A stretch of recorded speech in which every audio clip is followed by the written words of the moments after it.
Hello everyone. So here we have a new MacBook Pro that has parts rattling around inside of it. I'm not sure if you can hear this, but let's try this. Whoa.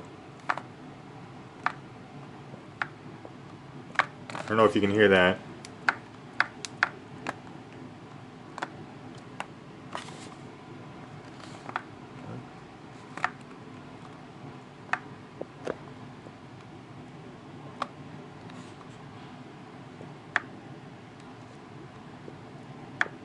So as you can hear, there's clearly something moving around inside of the laptop. You don't need to kind of shove it to one end, just lightly tilt it from one side to the other.